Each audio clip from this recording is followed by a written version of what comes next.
Treba je v korak s časom, želimo biti občina, ki z energijo ravna sodobno, preudarno, predvsem pa varčno. Pomembna je tudi trajnostna naravnanost, okolje v Tržiču je v odlični kondiciji, tako ga želimo ohraniti tudi v bodoče.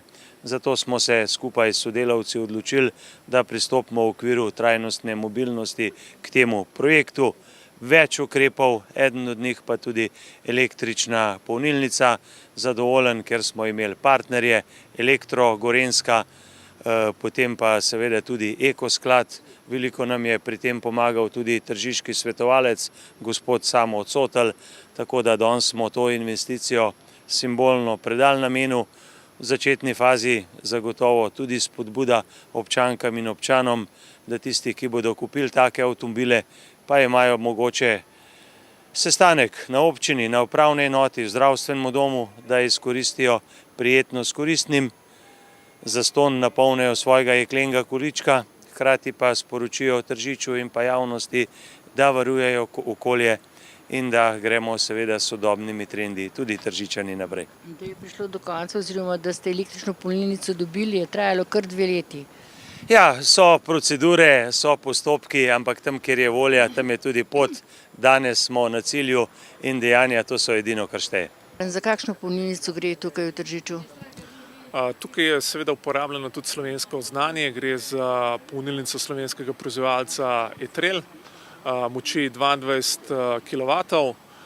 Zdaj, kaj to v praksi pomeni, da recimo v 1 uri dobimo v avto, recimo Zoe, 22 kWh električne energije, kar zadostuje približno za 150 do 200 km. Preko same prednosti električnega polnjenja vidimo v tem, da je energija proizvedena lokalno, sploh tukaj v Tržiču je veliko hidroelektrarn, tudi naša hidroelektrarna Lomščica, ki je v lasti Gorenjskih elektrarn, tako da je potem res tudi ta avto ogljično nevtralen, ne povzroča emisij in pa hrupa in zato preko idealen sploh za mestna jedra. Kakšen pa je princip tega? Preko polnilnica polni baterijo, tukaj je izmenična polnilnica, kot sem že rekel, moči 22 kW. Polnilnica omogoča tudi komunikacijo z avtom. Zaenkrat je zdaj polnjenje še brezplačno in registracija ni potrebna.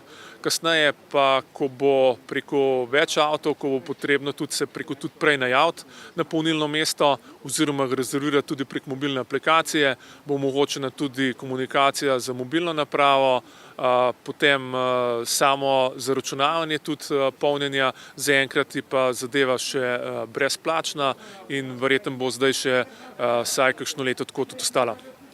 Kaj pa kažejo izkušnje iz drugih slovenskih, pa mogoče gorenjskih občin, ki te polnilnice že imajo, koliko smo Slovenci, Gorenjci že osveščeni in koliko teh avtomobilov že imamo, kakšna je poraba?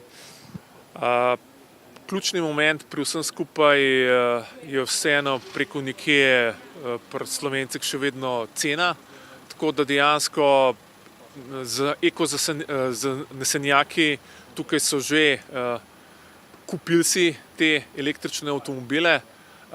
Preko sama, če bi gledali izključno stroškovno, je verjetno elektrika še nekoliko predraga, da bi bila primerna za masovno uporabo, ampak sama strategija spodbude, ki so tukaj zadaj, bodo tudi ekonomsko ta način mobilnosti naredile konkurenčnega, tako da pričakujemo tudi preko nek masovni prihod vozil v roku 2 do 3 let in takrat bo tudi seveda tudi uporaba teh polnilnic bistveno bolj frekventna.